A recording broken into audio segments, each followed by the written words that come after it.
Another one is, ano pa ba? Central Bank of Estonia, Lithuanian, and the other one is Latvia. Tama ba? We have an agreement to present this meeting.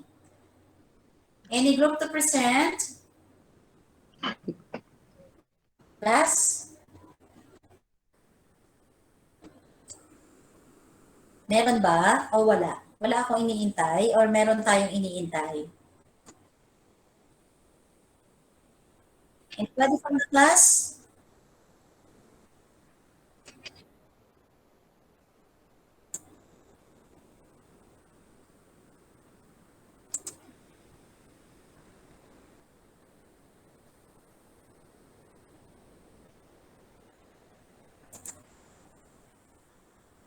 Ayun. Good job. Thank you. Okay.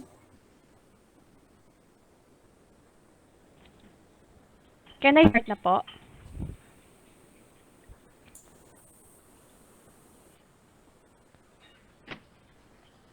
Hello? If the presenter is ready, pwede na tayo mag-start. Thank you po. Thank you. Good evening to all the listeners. I am Kate from Group 3. Allow me to present our insights and conclusions about the recent changes in interest rates of 6 central banks. By the way, these are the members of the Group 3. But to give you brief descriptions of what central banks are, well, they serve the country's banking system. They are the bankers' bank. They carry out the country's monetary policy and control the supply of their money. One of their main objectives is price stability, which means low inflation rate and higher GDP or gross domestic product growth.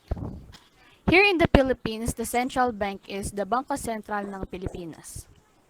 So let us proceed. We have here the European Central Bank. It is the prime component or the core of the Euro system and the European system of central banks. US Fed or the Federal Reserve Bank is a regional bank of the Federal Reserve System, the central banking of the United States. Bank of England is the central bank of the United Kingdom and the model on which most modern central banks have been based. Also, we have 3 banks belonging in the same continent: Bank of Lithuania, Bank of Latvia, and Bank of Estonia. They are all the central banks of their respective states. These 3 banks are members of the European system of central banks and Euro system together with the ECB. Here is the table showing the changes in interest rates of the 6 central banks for the period of 2021-2022. By looking at the data, we can see that there are no significant changes in the interest rate of the ECB. From 0, it remains 0 in 2022, while for the US Fed, it increases by 100% of the previous to 0.50%. From 0.25% on 2021, it increases by 0.50% on 2022. For the Bank of England, there is an increase of 0.25% to 0.75% as well. The Bank of Lithuania, Bank of Latvia, and Bank of Estonia maintain their interest rates of 0% for both 2021 to 2022. The reason for this result is that in the euro area, for which these 3 banks are associated with, the benchmark interest rate is set by the Governing Council of the European Central Bank. So, makita natin na dahil ang nagsiset po ng benchmark interest rate po yung 3 last banks, susunod po sila sa kung ano ang magiging plano po ng ECB. It is evident that the Bank of England obtained the highest value of 0.75%. US Fed comes next with 0.50%, while the lowest are the ECB, Bank of Lithuania, Latvia, and Estonia, which is 0%. By the way, this is from the tradingeconomics.com. We conclude that we assume that due to the big role of central banks to the economy, a lot can be a factor why changes happened in in the interest rates, like inflation, increase in demand of credit, types of loans, government, fiscal policy, and even the monetary policy. We conclude that these values have impact to lenders and borrowers. Having zero interest rates is not a very desirable scenario for lenders in terms of profit. Borrowers will wish more funds. However, though number of borrowers will increase, lenders will not earn a yield or return from them. On the part of the borrowers, the advantage of this zero interest rate is that generally, borrowers can easily loan money without paying extra for the interest, but it may lead to overspending and impulsive purchases. Meanwhile, an increase in interest rates help lenders earn more yield, but borrowers will have to pay more. The theory of loanable funds can be applied to this scenario. Due to stagnant interest rates of the four central banks for two consecutive periods, people may tend to demand more loanable funds, but less will be willing to supply them. And to take advantage of the low interest rates, in a real market scenario, people will save less and spending will increase.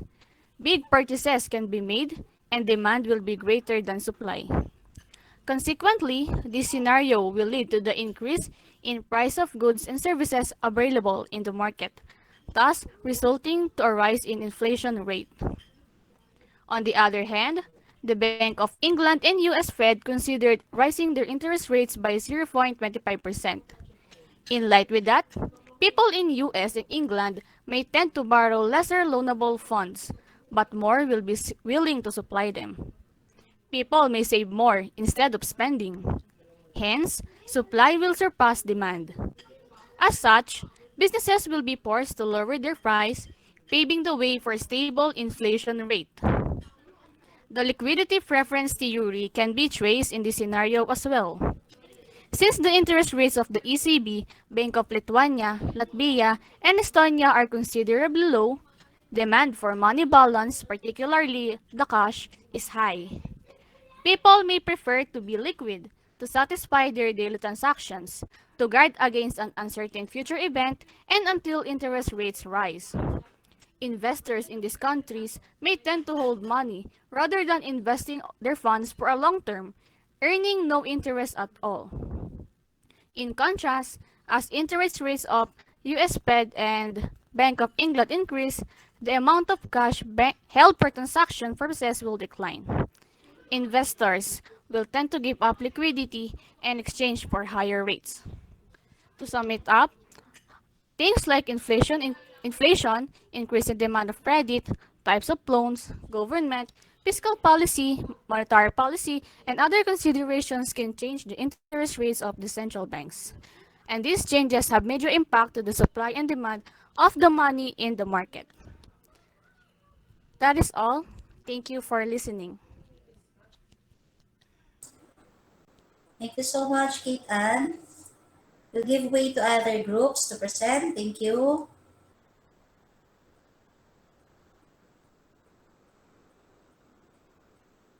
And share your screen. Thank you.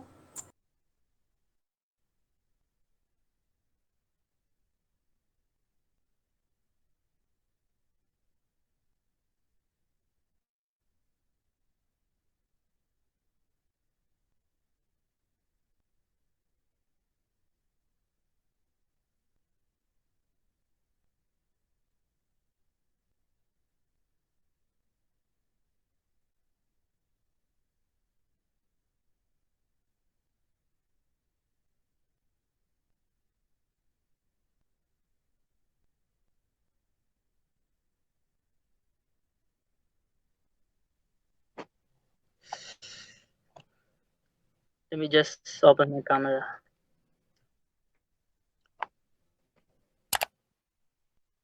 Good day, ma'am. Naririnig po ba ako, ma'am? Yes, loud and clear. Thank you, Mark.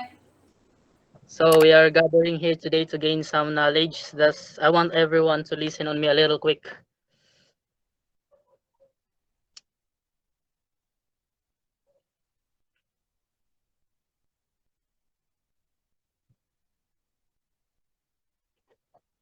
So we are from BSMA 2B group number 2. Yesterday, I had a conversation with my mom, and then I asked her that if we have a loan, and then she laughed. She said that hindi mo alam kung gaano tayo kabaon sa utang. And then she added that there is an interest that must be paid in every single month. And that's what we are going to tackle about here today. The interest rates of the six banks. Next slide, please.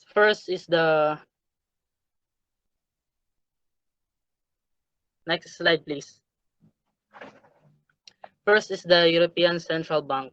The central bank kept interest rates unchanged, leaving the benchmark refinancing rate at 0% rather, the rate on its marginal lending facility at 0.25%, and the rate on its deposit facility at negative 0.5%. There are three main interest rate in the European Central Bank. First is the marginal lending facility. When we say marginal lending facility, for an instant, suppose this hand, guys, look at me in the screen. Suppose this hand is the European Central Bank, and then this Candy is the other bank that borrows a money in the European Central Bank. If it's good for overnight, then it calls marginal lending facility. The second one is main refinancing operation. The same scenario. The other bank borrows a money in the European Central Bank. If it's good for 1 week, then it calls main refinancing operation. The third one is when we say deposit facility, it has a specific maturity date. And in European Central Bank, if I'm not mistaken, it sets every 6 weeks as part of the monetary policy. The reason of the unchange of the interest is because the governing council has a net purchase in the European Central Bank that makes the interest rates remain stable. Next slide, please. So the war between Russia and Ukraine has a big impact in the global economy. However, just as I said a while ago, the governing council has a net purchase in the European Central that makes the interest rates remain stable. And since the governing council expressed its full support to the Ukraine people, they will do everything so that the inflation rate will not reach in 2% because when the inflation rate reach at 2%, then the interest rates will increase. Next slide, please. The US Fed raises interest rates for the first time since 2018 from 0.25% to 0.50%. It raises up to 0.25%. The Fed official expected that there will be no exchange in the interest rate in a month. However, since the war between Russia and Ukraine occurred, the Fed official felt uneasy. That's why they decided to increase the interest rate. And then according to the Fed chairman itself, before the issue between the Russia and Ukraine, the condition of the Fed is already in difficult. It is then added by the war between Russia and Ukraine, plus the long period effect of the pandemic. Unfortunately, we don't have the picture to show you the graph of US Fed. However, allow me to show you the projection. Next slide, please. The official projection for midpoint. When we say projection, it is a forecast in the future situation that basing in the present happenings. So as you can see in the 2022, the color gray, most official expect the Fed funds rate to rise to at least 1.875% by the end of this year and 2.75% by the end of 2023, holding there in 2022. Officials are facing prospect of even higher inflation due to pandemic lockdown in China that further royal bother global supply chains.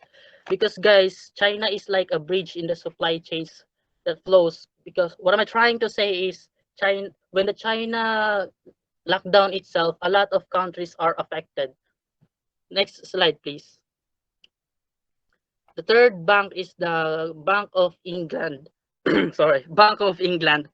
The Bank of England official interest rate is the repo rate. The repo rate applies to open market operation of the Bank of England with a group of counterparties.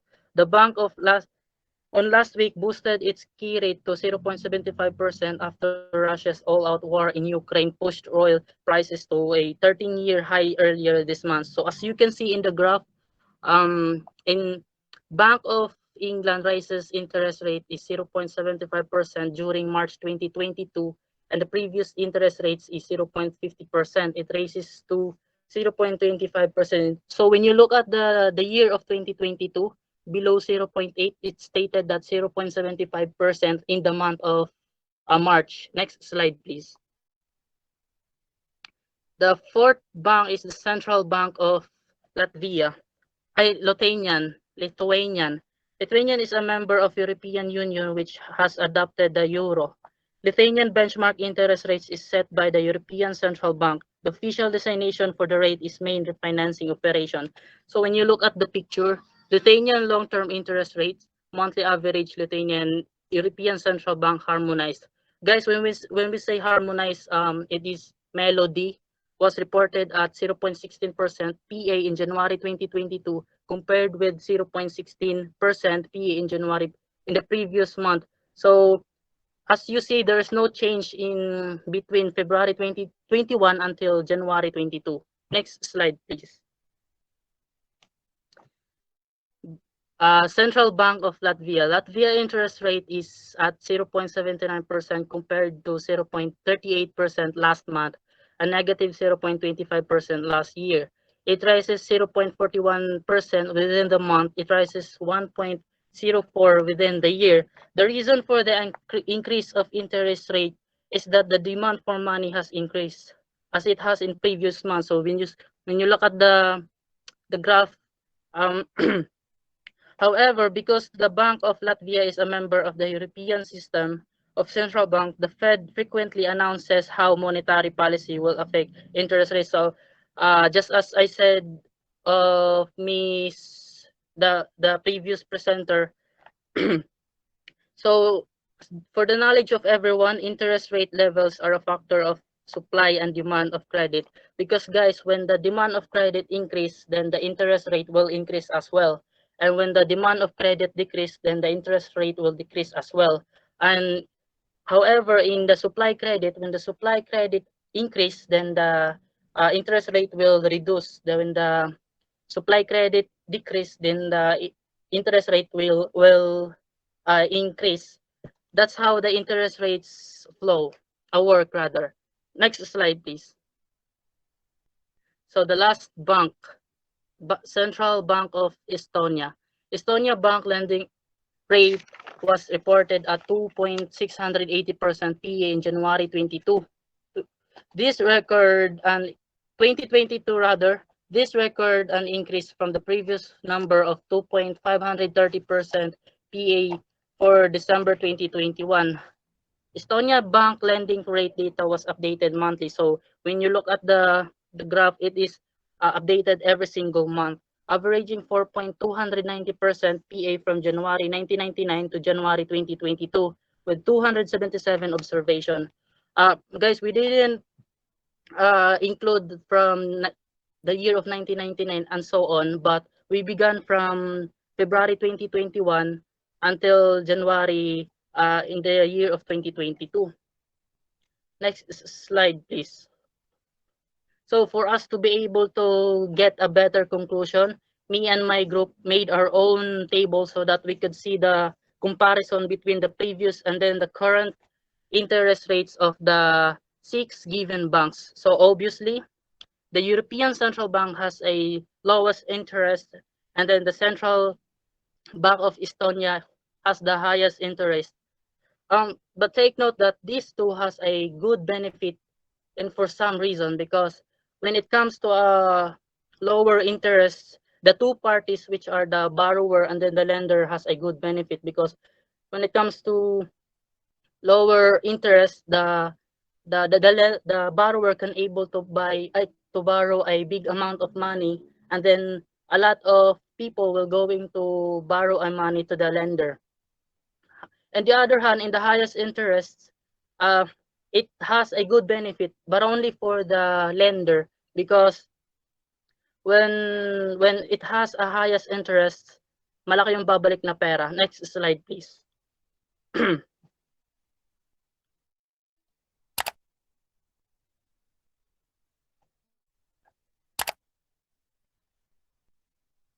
Also, that ends with my discussion. Thank you.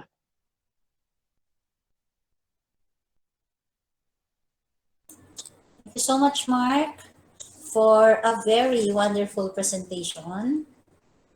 Thank you so much. And of course, yung nauna, okay din ang presentation. Do we still have more groups to present?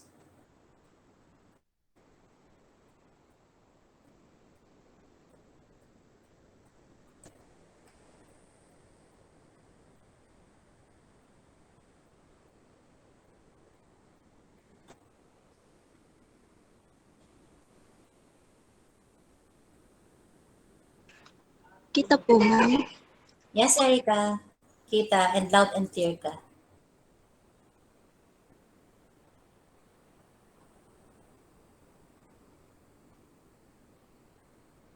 Erica, pwede mo siyang i-zoom pa ng kaunti?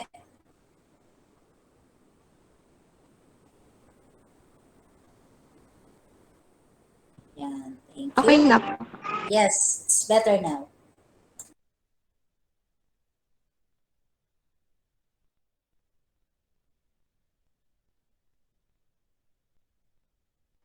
Hello, everyone. I'm the presenter of Group 1, and this is our group activity about sa mga interest rate.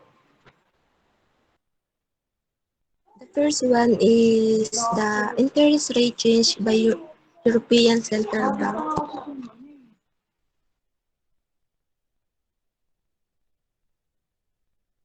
If you can see po, ang interest rate po ng European Central Bank is 0. In the last is a 0.0, while the previous is also a 0. Yun po yung noong March 2022.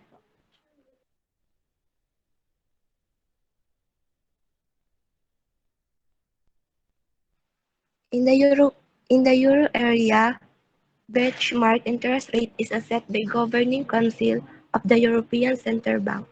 The primary objective of the European Central Bank's monetary policy is to maintain price stability, which is to keep inflation below, but close to 2% over the medium term in times of prolonged low inflation and low interest rate. The European Central Bank may also adopt non-standard monetary policy measures, such as asset purchase programs. The official interest rate is the main refinancing operation rate. Ang makikita po natin dito na ang actual interest rate po ng Europe ng European Central Bank is 0 po. And the highest po ay 4.75.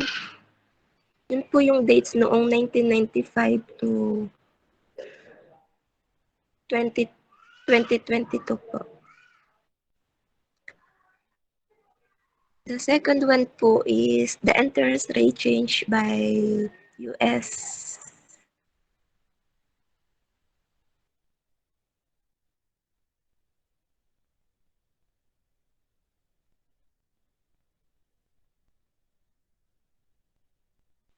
Nung March 16 po, 2022,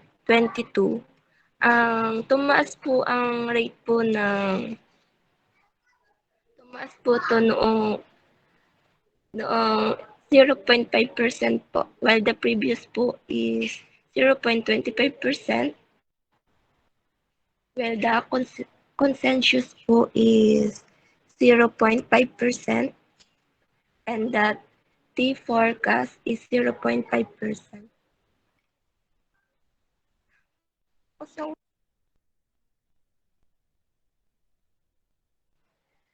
United States Fed funds rate is the United States. The authority to set interest rate is divided between the Board of Governors of the Federal Reserve Board and the Federal Open Market Committee. The board decides on changes in discount rates after recommending submitted by one and more of regional Federal Reserve banks. Ang actual po ng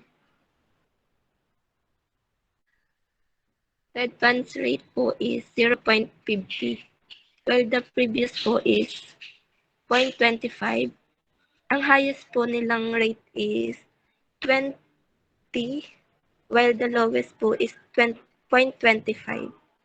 Ito po yung date noong 1971 to 2022. The second one po is interest rate change by Bank of England.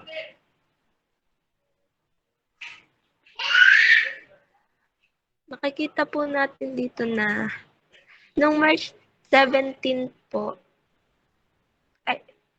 March 17 po, ang rate po nila is 0.75.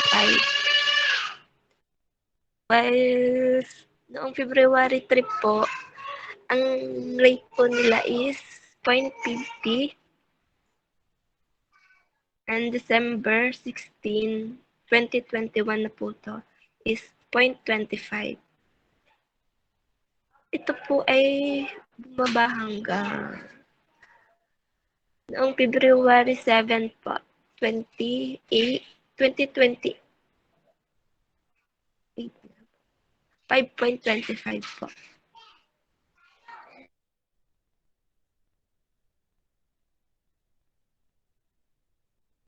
The interest rate change by Central Bank of Lithuania is 0.0 po. Ang previous din po ay ganun din po. Lithuania is a member of European Union which has adopted the euro. Lithuanian benchmark interest rate is set by European Central Bank. The official designation for the rate is Main Financing European. Ang highest po nila rate is 4.75, while the lowest po is 0. Ito po ay noong 1998 to 2022. Ang interest rate naman po ng Central Bank of Latvia, ang last po ay 0 din po. Well, the previous ay ganun din po, 0. Since January of 2014, Latvia is a member of European Union which has adopted the euro. Latvian benchmark interest rate is set by European Central Bank. The official designation for the rate is Main Financing Operation. Ang highest po nilang rate is 4.75, tapos ang lowest po is 0. Po noong 1998 to 2022. Tapos ang interest rate po ng Central Bank of Estonia is actual po is 3.28, while the previous po is 3.30. Pinaka-highest po nilang rate and interest is 9.97, while the lowest po is 2.16. Ito po noong 2000 to 2022 po.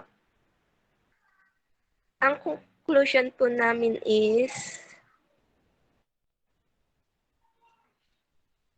the interest rate of European Central Bank, Central Bank of Lithuania, and the Central Bank of Latvia is 0% as of March 2022. Tapos sa US naman po ay ang interest rate po nila is 0.25% as of March 2022. Tapos the Bank of England interest rate is 0.75% as of March. Lastly, the Central Bank of Estonia with interest rate of 3.30 as 2022 pa. Among all the site bank it may conclude that some of them is terms of interest rate has been increasing and some of them remained at 0.0% as of March 2022. Due to the increasing numbers of interest rates, some of the banks have a reason that it can help the inflation to be down. Lang po. Thank you, Erica, for your presentation. Maliwanag ang pagkaka-explain. Tatlong grupo lang ba kayo, class? Meron pa ba magpe-present?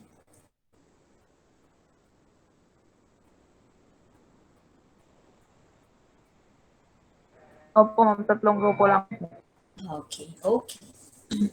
Okay. So thank you, group 1, 2, 3, for the presentation of your assignment. I know you did your task, no, very well.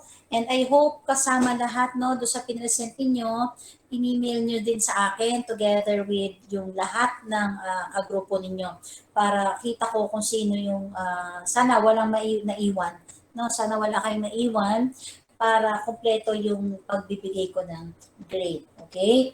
So basically, no, class, bakit kaya iba-iba? No, upon your presentation, based on the presentation, we can see that the rate of interest are different, no? It varies sa iba't ibang mga bangko. Bakit kaya iba-iba ang interest rate pagdating sa iba-iba syempre yung mga bangko? Anybody from the group? Ma'am, Yes. kasi magkaiba po kasi yung monthly average sa pinaka interest na average ay sa pinaka interest mismo, ma'am. Yeah, pwede, yes. Ano pa yung mga factors? Thank you, Mark. Ano pa yung mga factors na talagang makikita natin na bakit iba-iba? Pare-pareho lang naman silang bangko, di ba? Parang ano yan, class? Parang gasolina, di ba? Bakit iba-iba yung price ng gasoline sa iba-ibang tawag dito, sa iba-iba ring gasoline station? Considering na, of course, di ba, may possibility talaga na iisa lang ang pagkukuhanan nila. So the same thing with interest rates, no, from different banks. Any input from the group? Ma'am, ano po, siguro po ma'am ay depende po yun sa economic status po ng isang country. Yes. Elaborate mo, Ineng. Ayun ma'am, kunwari po, pag po maganda yung economic status, siguro po ay mababa po yung interest rate. Pero kapag po hindi po ganun ka-stable yung economy ng isang country, mataas po yung interest rate. Okay. So, paano yung interest rates na makaka-apekto dun sa mga bangkong nasabi natin? Remember, class, ha? Hindi lang iisang bansa, isang area, geographical area, ang diniscuss natin, di ba? Iba-iba yan, iba-ibang nation, di ba? So, my question is, how do interest rates affect these banks? Kasi kung makikita ninyo, class, no, yung interest rates nila, no, it's at par. Di ba ang lalapit din kahit papaano? Di ba? Ang lalapit nila. So paano makaka-apekto sa mga bangko yung mga nilalabas nilang interest rates? Kasi basically, class, di ba, kung makikita natin, no, logically speaking, pag sinabing interest rates, di ba, it follows na ang kakambal niya is bank profitability. Di ba? They are interconnected. Di ba? They are intertwined. So, anong mangyayari? Class, anong impact ng interest rates sa mga bangko?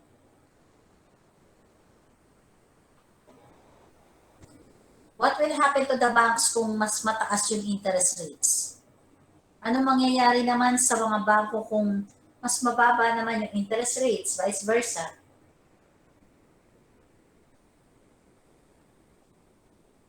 Ano yung action ng mga bangko kapag, teka lang, mataas yung interest rate na natin?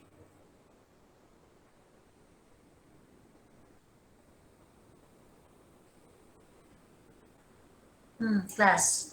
Of course, di ba, when interest rates are higher, di ba, the tendency of the banks is to make more money. Di ba? They can make more money by taking advantage yung mga difference between the interest banks na babayaran yung customer and the interest bank can earn by investing. Di ba? Pag mataas ang interest, di ba? They can make more money. Bakit? Bakit, class? Bakit pag mataas ang interest, mas profitable sa bangko? Bakit kaya? Malaki yung babalik pera, ma'am, pag may nanghiram ng pera, okay, ng utang. Yes, that's it, di ba? Mas malaki. Kaya nga pagka mas mahina o mababa yung interest rates, hindi muna, di ba? They are very, parang, teka lang, hindi muna. Ano muna tayo, steady lang muna tayo, huwag muna tayong i-push, huwag muna nating strengthen or maging agresibo sa pagpapautang. Pero kapag naman yan ay mas mataas ang interest rates, of course, we have to take advantage of it. Because at the end of the day, it's more profitable. Di ba? Tama ba, class? So nakita nyo sa simpleng activity, sa simpleng assignment, nakita nyo, ito pala yun. Ito pala yung magiging impact. So upon the assessment, upon the research, upon your research, you can assess, you can evaluate, and you can draw conclusion out of this scenario. Di ba? Thank you so much, BSMA2B, for the activity being presented tonight. And for now, may question kayo regarding the activity before I proceed to our presentation for Module 3 and 4? Wala naman? Okay. Allow me to present the module. This would be a very short presentation, class, kasi ito ay, of course, yung mga salient points lang ang ipe-present ko, given and assuming, no? Expected ko talaga, hindi ko ina-assume. I am expecting na nabasa nyo siya, napag-aralan nyo siya on your own pace, kasi nga tayo naman ay blended and flexible learning. So, discuss ko na. Kita nyo ba? Class, can you see my presentation? Yes po, ma'am. Malinaw ba? Hindi ko kita kasi eh. Sorry, hindi ko kita. Kita nyo? Yes po. Okay. Sige. Okay. Let's discuss financial markets as our course description for modules 3 and 4. Why modules 3 and 4? Class, yung module 3, if you had time to check, it's a very, very, tawag dito, long module, no? Kita nyo, masyadong napadami. Kasi napasama na din doon yung, tawag dito, yung market instruments. Dapat kasi yung market instruments ay nandoon sa module 4. Kaya lang, dikit-dikit kasi ang hirap putulin. But then again, for the module 4, mas kukunti yung module 4 kasi para siyang supplementary lang ng module 3. May nilagay lang ako, may dinagdag lang ako. But nevertheless, magkakasama sila. No? May flow naman yan yung 3 and 4 natin. No? For the money markets topic, now we have the subtopics. Number 1 is money market purpose and structure. We'll also be discussing the interest rates and yields and money market instruments. What are these money market instruments? Okay. Just a moment.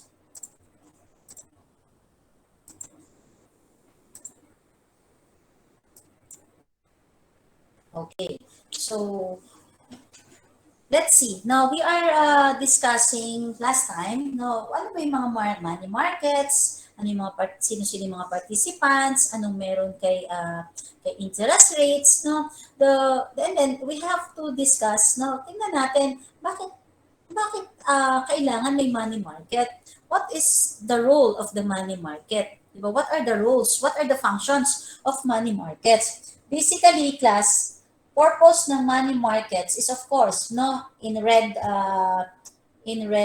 font, no, it's to facilitate the transfer of short-term funds from agents with excess funds to those market participants who lack funds for short-term needs. Ibig sabihin, class, no, may mga salient terms dyan. Facilitate the transfer. It's the i-deal natin. Transfer, di ba? Pagta-transfer ng short-term funds. Ibig sabihin, for money markets, it's only short-term funds lang. No, from agents na may excess fund. Ibig sabihin, ready silang transfer kasi nga ang dami na, may surplus siya ng mga funds. Papunta saan? 'Di ba? From corporations, from financial institutions, pwedeng individual, pwedeng household, pwedeng government. Papunta saan? Sa mga money market participants. Later on, we will discuss what are these money markets that we are talking with. Okay? Ano to mga to? So, ibig sabihin ba, kapag short-term fund, that is for money market. What about kapag long-term fund? We'll see. Okay? Another role of money market is they play central role in the country's financial system. Paano? By influencing it through the country's monetary authority. So the role of money market or the central role, no, sila may pinaka significant na role, no, dun sa financial system kasi nga it's the money market. Ano ba ibig sabihin class ng money market? Anybody from the group para maintindihan natin kung ano yung pinag-uusapan nating money market class? Ano ibig sabihin ng money market? Ito ba ay may goods? Ito ba ay palengke? Ito ba ay ang pinag-uusapan natin product? Kapag pinag-uusapan ba natin ay services? Ano ba ibig sabihin ng money market? Plus, di ba ito ay transferring? Pag sinabing transferring, pwedeng mag-trade ka. Di ba? Pwedeng mag-trade, pwedeng maglipat, no? Maglipat. Meron tayong tinatawag na short-term funds. Diba? Pero kung pwede, ma'am, pwede bang wholesale? Short-term debt lang kasi ito, class. Short-term debt. It's DEBT investments. Diba? Pwede bang may, ano ba yan? May mga level-level po ba, ma'am, pagdating sa money market? Of course, di ba? May wholesale level at may tinatawag tayo, class, na retail level. Pag wholesale level, no, ang sa money market, it involves large volume trades between institutions and traders. Sila yung nagkakaroon ng billings. But at the retail level, no, meron diyang money market mutual funds na binibili ng individual investors and the money market accounts opened by bank customers. So of course, hindi natin matatanggi, we cannot belittle this money markets kasi nga ang central role nila is the country's management of the country's financial system. Sila yung isa sa pinaka main actor, no, pagdating dito sa money market. Okay?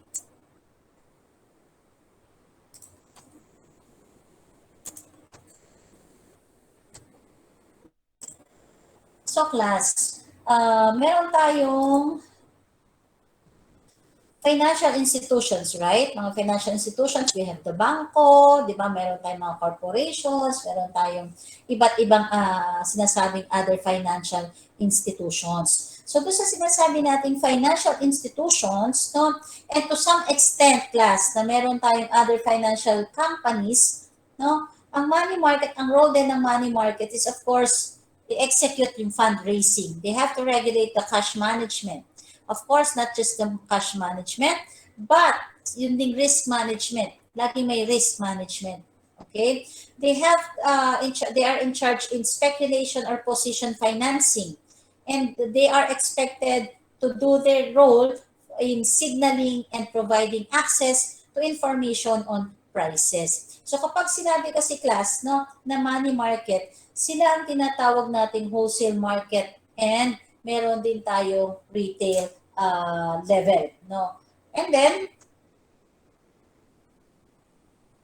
then class, in order to influence the supply side, no, so supply side, governments have employed methods of direct regulation and control of the savings and investment behavior of individuals and companies. Kaya lang, class, no? Kaya lang, due to the fast technological advances, kasi every 6 months, di ba, kahit nga ang cellphone ninyo ay pinakamahal, after 6 months, di ba, nagde-depreciate, iba na talaga ang value because that is part of technological advances na de-depreciate agad. Dito naman, no, pag pinag-usapan natin sa money market, internationalization and liberalization of financial markets, possibilities to carry out policy objectives through such measures have diminished. So, ibig sabihin, yung current policy natin sa pamamagitan ng market-oriented measures, yun yung target. No? Target natin primarily at the demand side. In effect, dito sa scenario na sinasabi natin, money markets now serve as an interface between execution of monetary policy and the national economies. Okay? So ano naman yung sinasabi nating government public debt policy? The government public debt policy, yun yung isa sa mga importanteng determinants dun sa money market operation.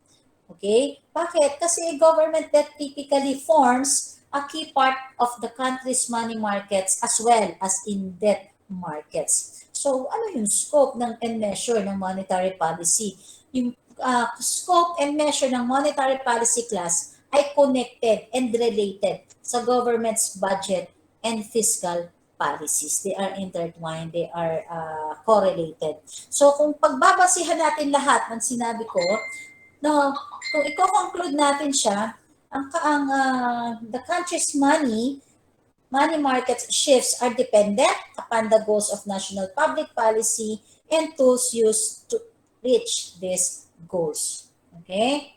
So pag-usapan natin, ma'am, yung money market ba ay isang buo lang? No, it's not. No. The money market's instruments are often grouped, no? Kaya nga segment. In the broad sense, no, ang money market nagko-consist siya ng market for short-term funds.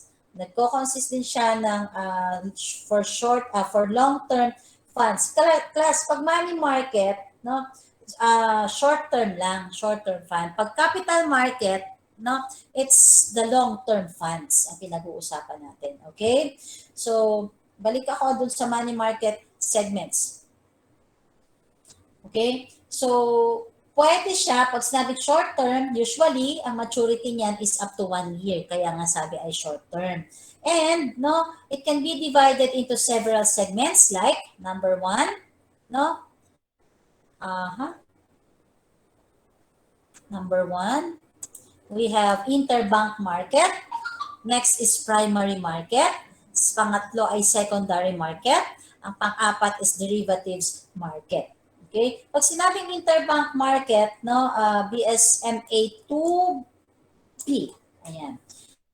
Interbank market, these are the banks and not deposit financial institutions settle contracts with each other and with central bank. Ibig sabihin, kaya nga interbank, no? They are interrelated. May mga bangko and at the same time may non-deposit financial institutions kasama doon sa function o doon sa scenario na yon ang central bank.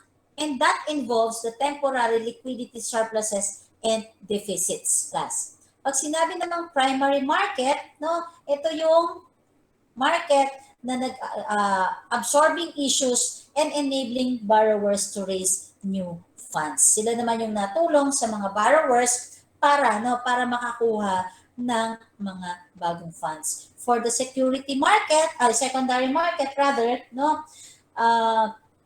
pagdating naman sa different short-term securities, no, it retributes the ownership. And another one, ang role nila is ensure nila na liquid ang liquidity. And at the same time, no, anong mangyayari? What would be the expectation?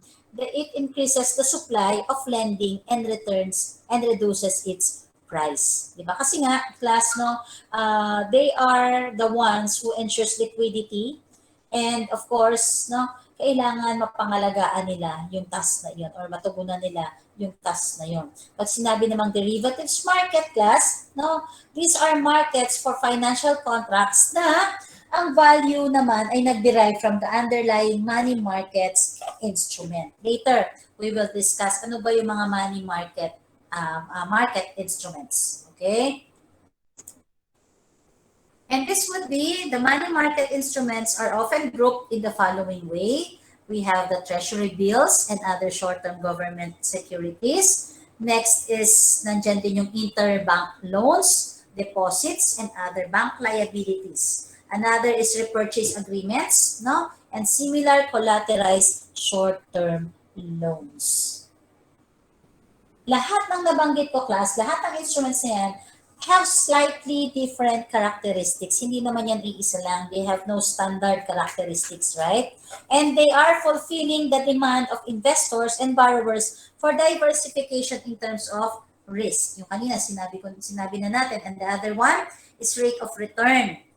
And of course, kasama rin sa considerations the maturity, liquidity, and diversifications in terms naman sa mga sources ng financing and means of payment. Okay? Ang doble ba? Oh, yan, ang doble. Okay. Another one, no? It's the commercial papers, kasama siya, hindi siya na doble, class. It's 7 ang pagkakagroup niyan. Commercial papers, we also have certificates of deposits, euro currency instruments, and for the EU, European Union, and interest rate and currency derivative instruments. Okay? We'll discuss it later. So what are the major characteristics of money markets? No? Okay, number one, pag sinabi ng money market, it's short-term lang. Short-term in nature, hanggang 1 year lang. And of course, kung short-term yan, low lang yung risk class, di ba? But then, kahit short-term and low risk yan, teka lang. Generally, high ang liquidity and close to money. Ang dali nating i-convert into cash yan. So that's why liquid siya. Mataas ang liquidity ratio. Okay? So what are the money market participants? Let's discuss. Ano ba ibig sabihin ng mga money market participants? Okay? Money market participants, pwede yung ultimate lenders, kasama dyan ang central bank, credit institutions, and other financial intermediaries class. Okay? Ano ba ibig sabihin ng kasama rin ba ang individuals? Yes, kasama ang individual dyan as household. No? Ano ba ibig sabihin ng ultimate lenders class? What do you mean by ultimate lender? Wait lang ha. Teka lang. Tawag dito. Nag-screen grab lang ako ng picture. Allow me to post it later. No? Para meron kayong documentation. Okay. Balik lang ako. Yan. Pag sinabing ultimate lenders class, sila yung mga considered as households, sila yung mga companies na may financial surplus. Pag sinabing financial surplus class, ito yung extra na yung funds nila. And since extra yung funds, may surplus nga, financial surplus, so gusto nilang magpautang, gusto nilang ipautang yan. While the ultimate borrower, syempre may magpapautang, may uutang. Yun yung mga borrowers. These are the companies and governments with, of course, expected, no? Categorically, sila yung may mga financial deficit, kulang, kaya nga maglo-loan. At kailangan nilang makautang para, no, to satisfy or to masagot yung mga needs nila, no, nitong mga companies and itong mga borrowers na ito. Yung mga sinasabi natin class na mga ultimate lenders and borrowers, of course, usually, hindi sila nagpa-participate directly sa ating sa money market. Bakit? Kasi the rule in the money market, is they have to deal, no, yung sinasabi natin, ultimate lenders and the borrowers, they both have to deal through an intermediary.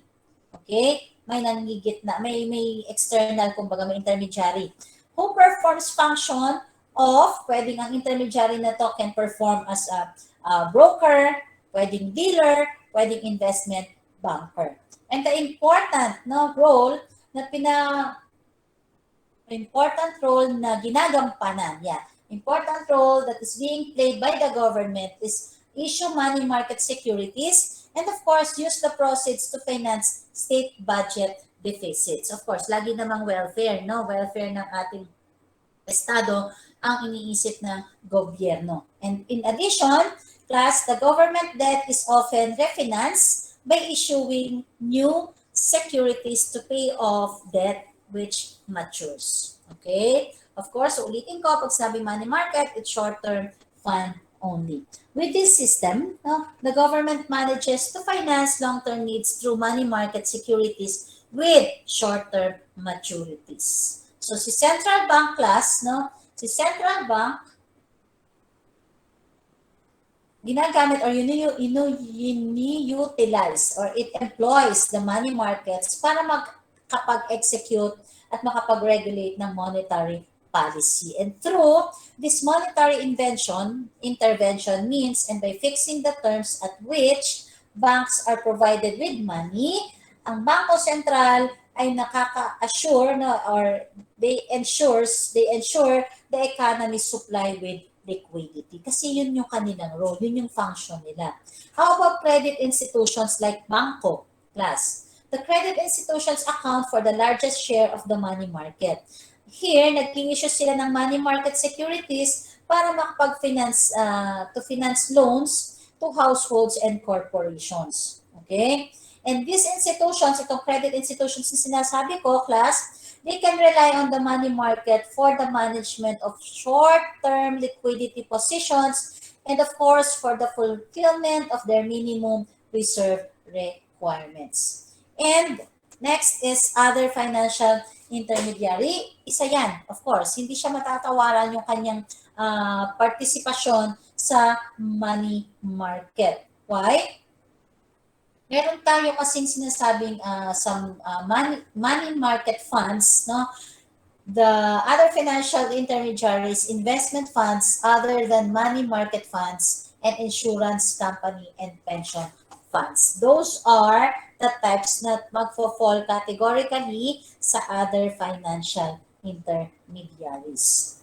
So we are talking about money market instruments kanina. Nabanggit natin yung mga money market, nabanggit natin yung participants. So this time, let's check sino-sino o ano-ano ba yung sinasabi nating money market instruments. We have treasury bills, we have commercial papers, we have CD or certificates of deposit, and repurchase agreement class.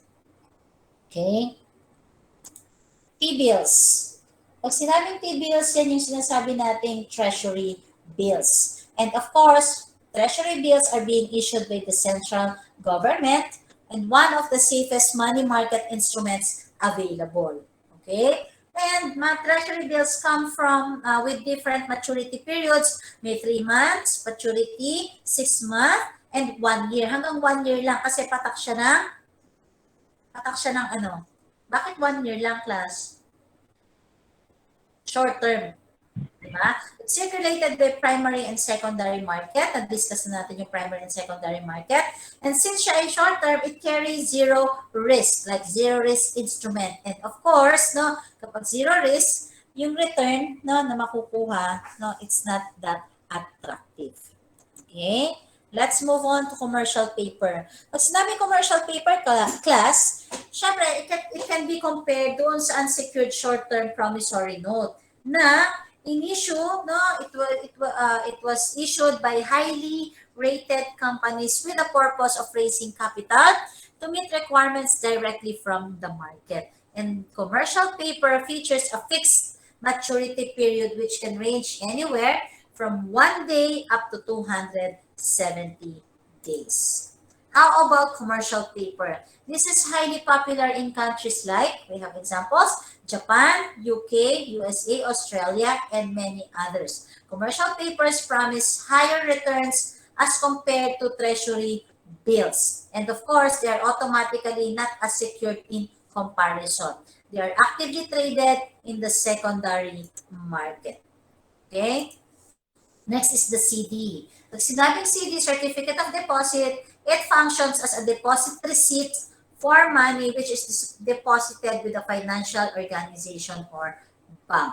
So yun, dine-deposit siya as a deposit receipt. And it is different from a fixed deposit receipt, 2 aspects. Number 1, Certificate of Deposit is only issued for a larger sum of money.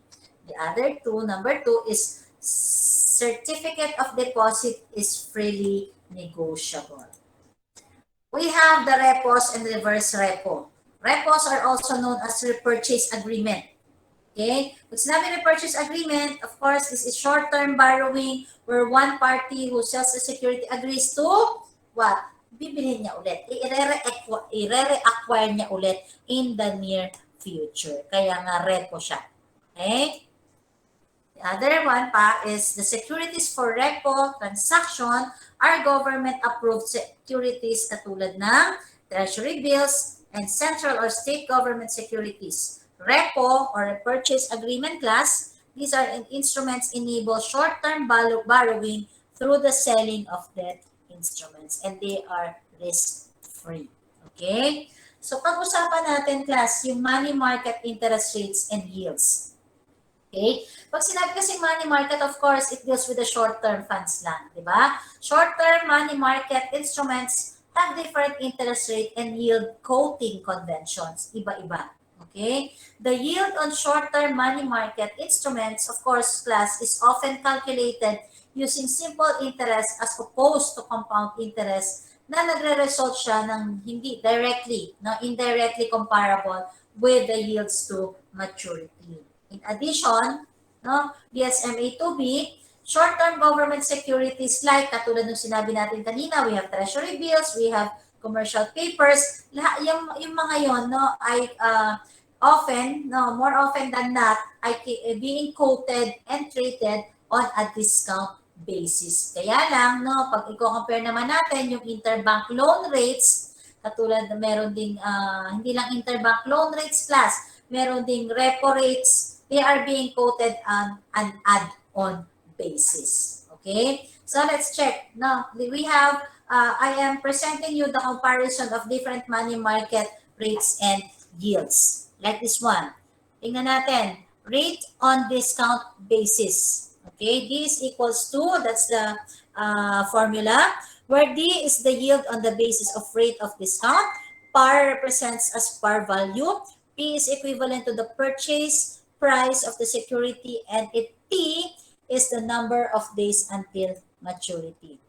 So the discount here, no, pag sinabi nating rate on a discount basis, the discount here is being calculated as a percent from par value and it also assumes a 360 days a year. Okay? Example class. A 90-day US dollar treasury bill is issued at 99% of its par value. It will be redeemed at its par value, that is 100%, 90 days after issue.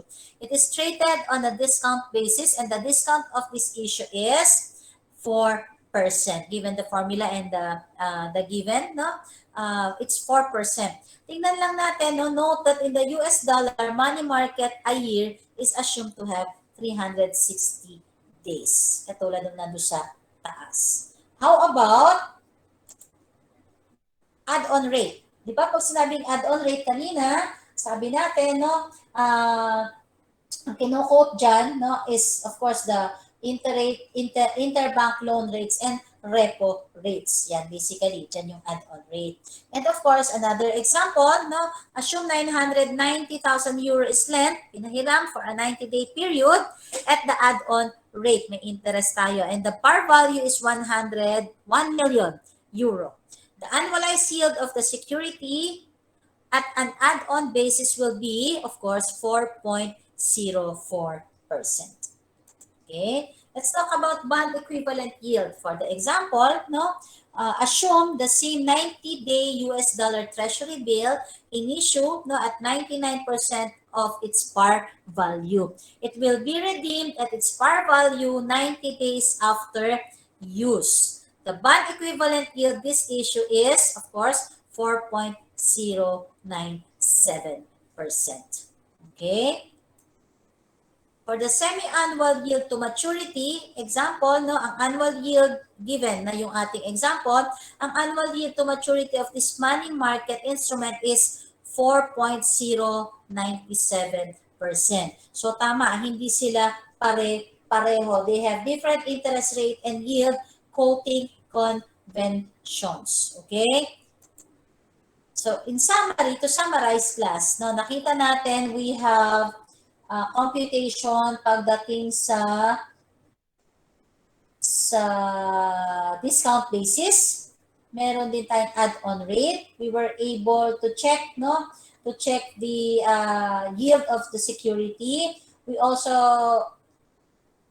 also able to check, no, yung yield using the bond equivalent yield and semi-annual yield to maturity. So after na makita natin yung mga percentages, yung mga sagot, no? Ito na yung conclusion natin. Money market security short-term instruments which have maturities shorter than 1 year. Trading with these securities interbank, primary and secondary markets are very active. Wait. Summary na pala yan. So ito yung conclusion class, no? We have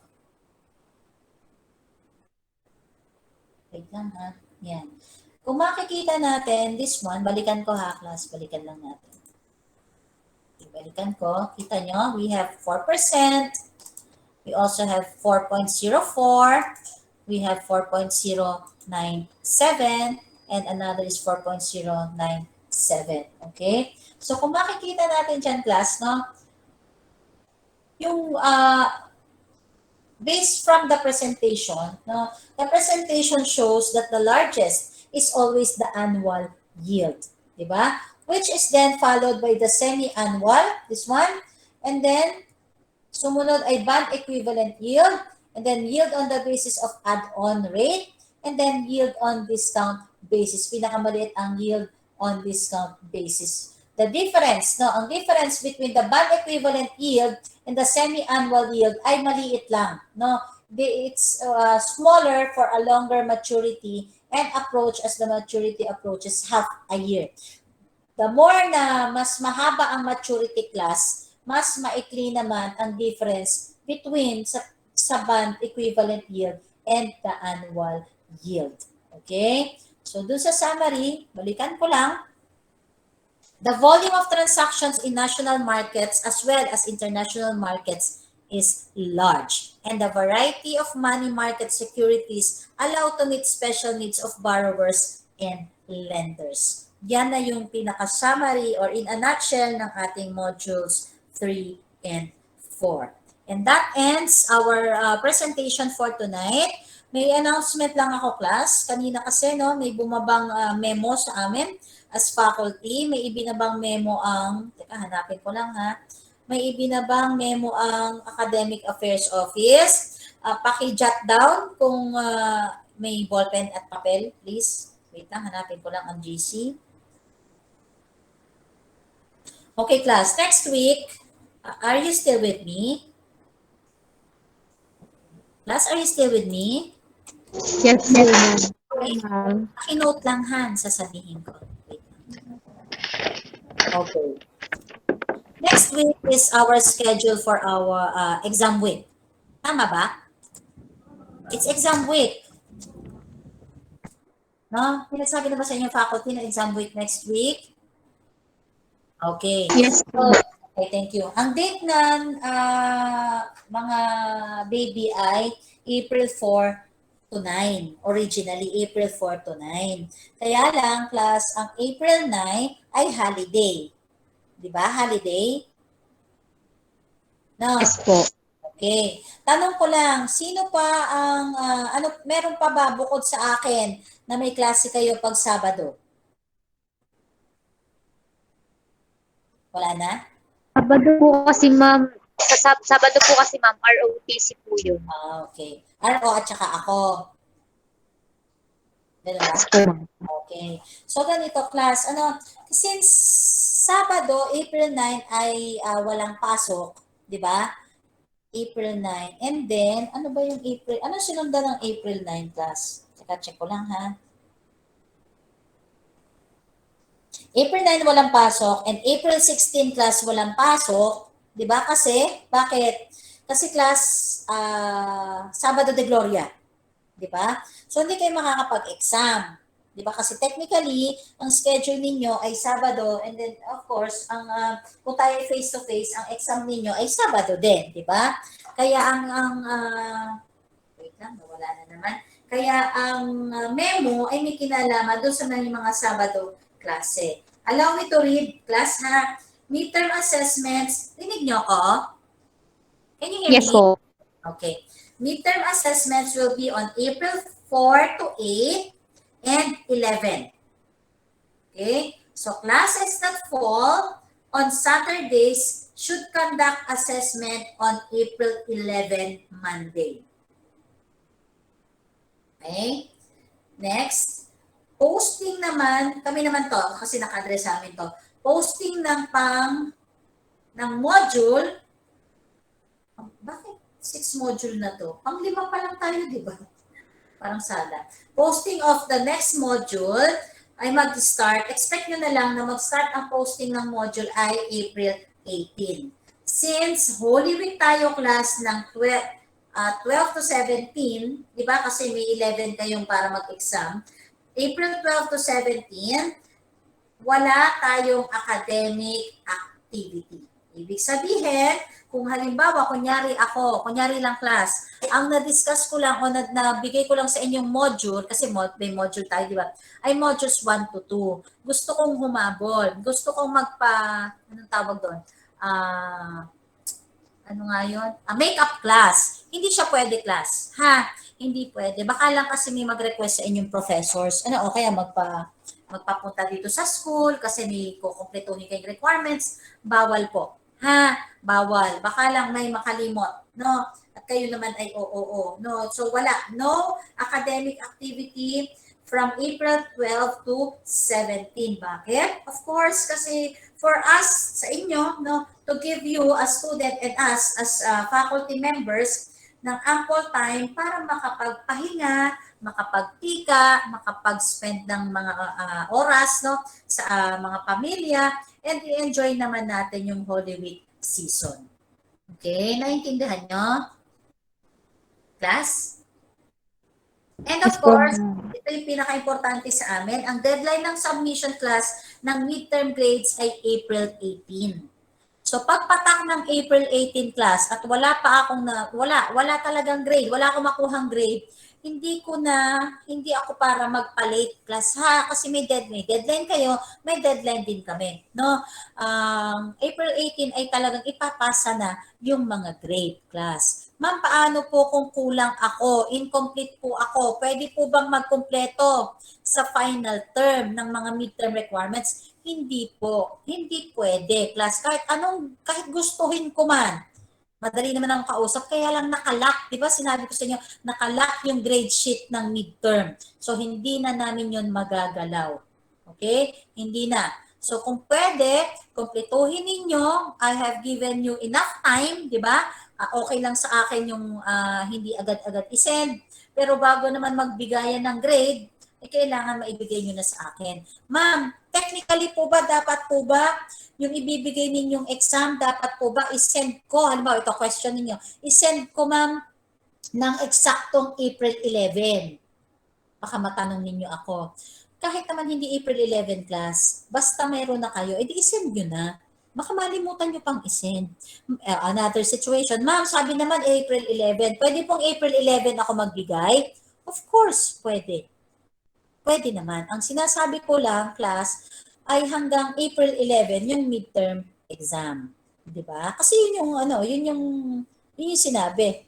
For the Saturday classes lang ha, Saturday classes class. Ha? So meron tayong speaking of midterm exam, 'di ba may binigay ako sa inyong midterm requirements, class? Opo, ma'am. Yan. Magsundo tayo ha, magsusundo tayo.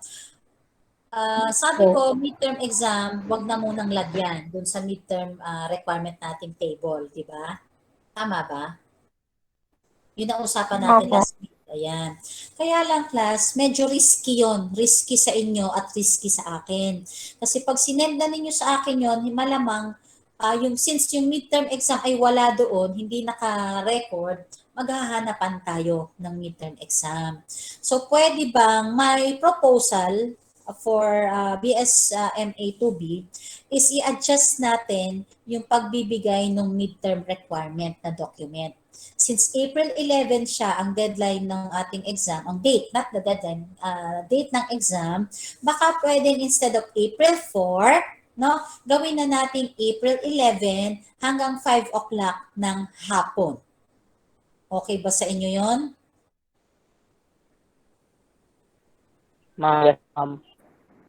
Ma'am, kasama na po doon yung exam. Oo, yung midterm. Ha, kasama na. Hindi, anak, sa midterm requirement nyo sa table, ano lang naman yung date ng submission at saka yung kung anong email ang pinagsendan, di ba? Di ba? So, dalawa yung isesend nga ninyo. Tama si Christine. Yung exam, kung gusto nyo hanggang April 11, sakto kayo mag-send at saka yung midterm requirement na table. Pero kung ready na naman yung inyong exam, no, yung sagot, no, yung sagot ninyo, yung compliance niyo sa exam, edi anytime next week, pwede na ninyong, anong tawag dito? Pwede na ninyong isend sa akin para wala na kayong iniintindi. Okay? Isa pa, baka kasi walang nagtatanong sa akin. Na-discuss ko ba kung ano yung possible na maging exam natin? Wala pa po, ma'am. Wala pa, okay. Ito yung naiisip ko, class. Unless may gusto kayong form ng exam. Kasi I am practicing democracy here, class. Ano? Kasi pagpunta ninyo sa pag kayo ay naging CPAs na, di ba? Itatak nyo na yan, magiging CPA kayo. Of course, tinuturuan ko kayo magsalita. Kaya nga mga nagko-comment sa akin, yung mga napuna, okay, good, very good yan. It's open communication na pinapractice natin dito. That's why, pinopropose ko lang muna. But then again, I have all the right na akong gumawa ng exam na pwedeng hindi na sabihin sa inyo.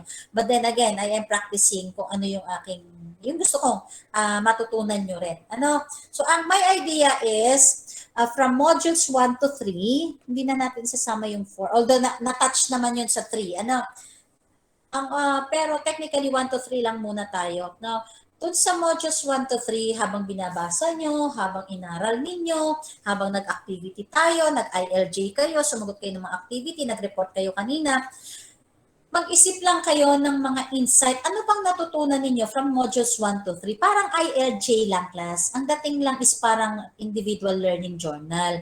Pero, hindi siya sa individual learning journal ilalagay. Ilalagay nyo from modules 1 to 3, yung insights ninyo do sa 3 module, ilalagay ninyo as PowerPoint presentation. Okay? Ma'am, tanong, ma'am, may minimum po ba? May maximum po bang slides? Wala, class. Kasi insight nyo yan. Hindi ko naman insight. Kung insight ko yon, di ba, magbibigay kasi, kailangan 10 slides siya, minimum 30 ang maximum. Hindi ganun, class. Paano ninyo, paano tawag din paano kayo makaka-come up dun sa PowerPoint presentation? I'm giving you ideas, class. Ano you can consider. Kung hindi man, kung may mas maganda kayo naiisip, okay din lang. No? Para lang hindi kalat yung ating pinag-usapan. At least may idea kayo bago tayo maghiwa-hiwalay. Class, pag sinabing PowerPoint presentation, pwede siyang, halimbawa lang ha, halimbawa nakakita kayo ng quotation, o kaya article, o kaya kung ano man yung nakita ninyo, you came across doon sa internet, na teka, parang konektado tong nabasa ko doon sa mga natutunan ko sa modules 1 to 3 ng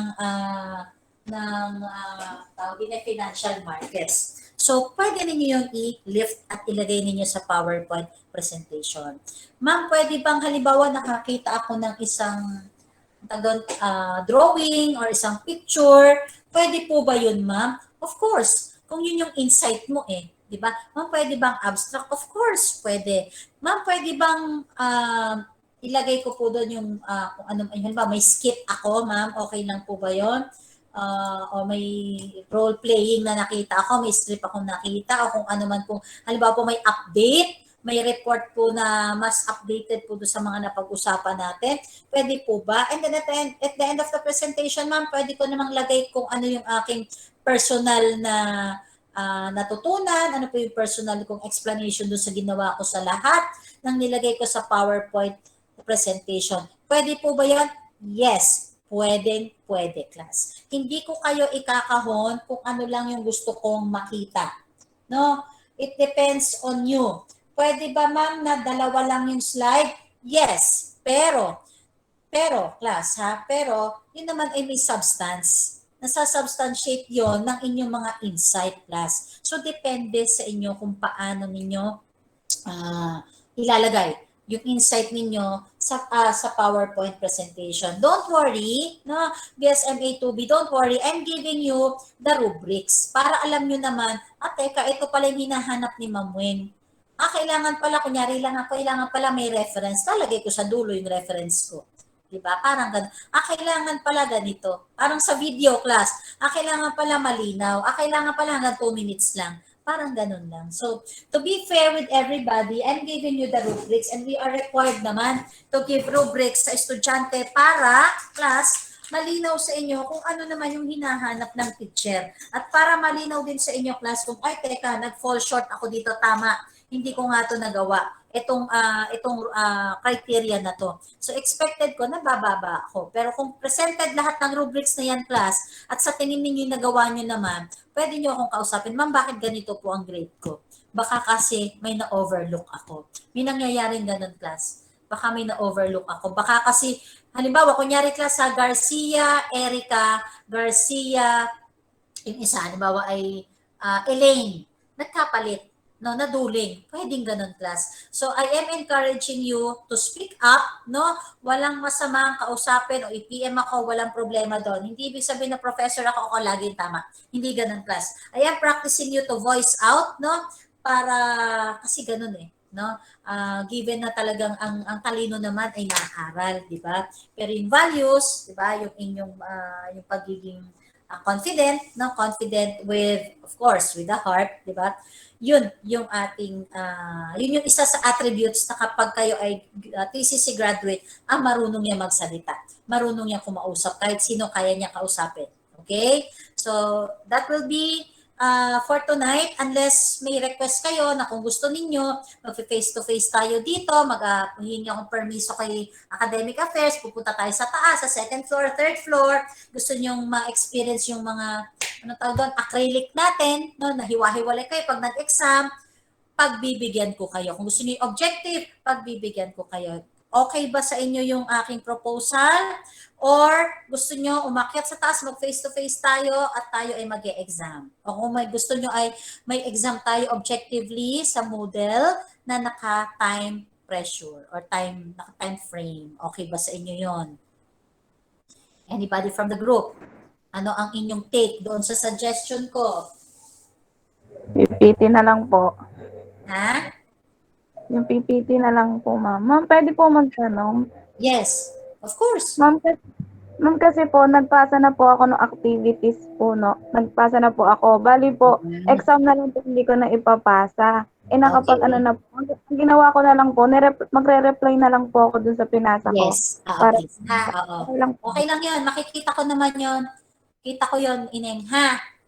Tapos nagre-reply din ako, class. Pag hindi ako nag-reply sa email o sa PM, o basta no, not PM, magre-reply ako sa email, class. Halimbawa ganito, halimbawa ay si Christine, no, nag-send. May nire-replyan ako ng received and recorded. O kaya noted. No?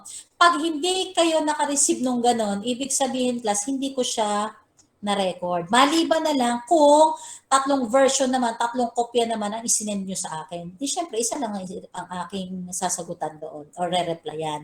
Meron din akong i-forward ko rin, class, kapag na-compute ko na yung grade, halimbawa, si Hermie, na-compute ko na yung grade niya, nakalagay din doon, class. Sa subject ng email, tingnan nyo sa inbox, may nakalagay na midterm grade and then ACCT 17, nakalagay doon.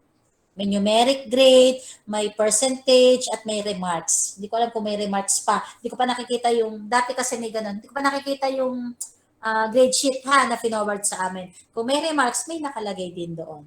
Okay? Pero meron din halimbawa, incomplete ka, ito ang kulang mo. Ini-email ko rin yon para at least malinaw. Ayoko kasi pag nag-finals, hindi ko na talaga mababago yung inyong midterm.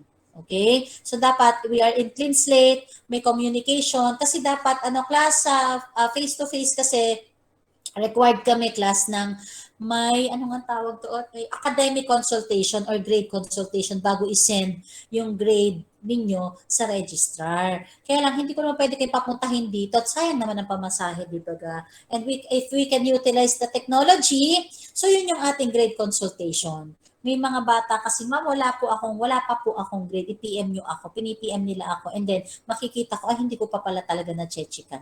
O kaya, nag-iba pala ng email address, kaya hindi ko na-checkan. Ganun siya. Okay?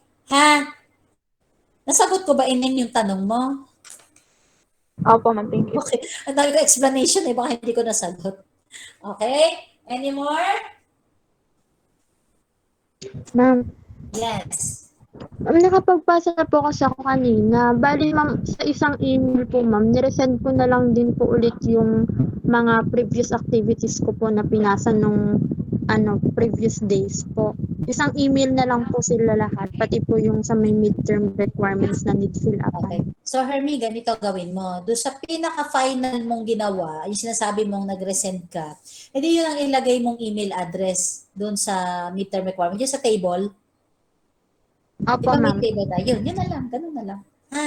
Pasimplihin natin kasi gusto ko mas simple, mas okay, walang hassle sa course natin ngayon. Kasi alam ko loaded kayo, may mga accounting courses kayo. Hindi ko naman minimenos yung course natin ngayon, yung financial market, dahil importante din. Pero sa palagay ko, mas gusto, personally lang naman, opinion ko lang naman, Arian, mas gusto ko maging kabahagi ako ng kayo ay, ilan kayo sa klase-class? Ipagpalagay natin, kunyari 20 kayo. Kunyari lang, kung 20 kayo nag-start sa akin, gusto ko 20 rin kayong matatapos at lahat kayong 20 ay papasa at magiging CPA. Kaya nga kayo nag-BSMA, di ba? May target, di ba? Mas gusto kong kasama ako dun sa naging solusyon kaysa nakasama ako sa naging problema ninyo.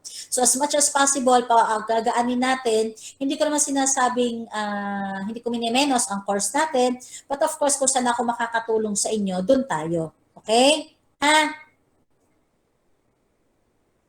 Parang hindi okay. Gusto niyo Opo, ba? ma'am. Ayan, sige. Okay? So, that's it for tonight. Class, ako'y mag-isa lang dito sa school. Natatakot na ako. Uuwi na ako, baka mag-brown out. Ha? Okay lang ba? If we call it a day? Okay na? May tanong pa ba? Wala na po, ma'am. Okay. Thank you so much, class. Pahingin naman ako ng inyong video. Saglit lang. Isang video lang, please. Nasa bahay na kayo? Bahay-bahay na kayo? Ayan, okay. Kain na pagkatapos, no? Okay, and magpahinga. Thank you so much. Ipo-forward ko sa inyo yung edited class, yung edited na midterm requirements na naka-table, okay? Thank you so much. One smile, please. 1, 2, 3. Okay. Thank you so much. Goodbye. Goodbye for now. Ingat. Stay safe, Thank you everybody. po, ma'am. Thank you po, ma'am. Thank you.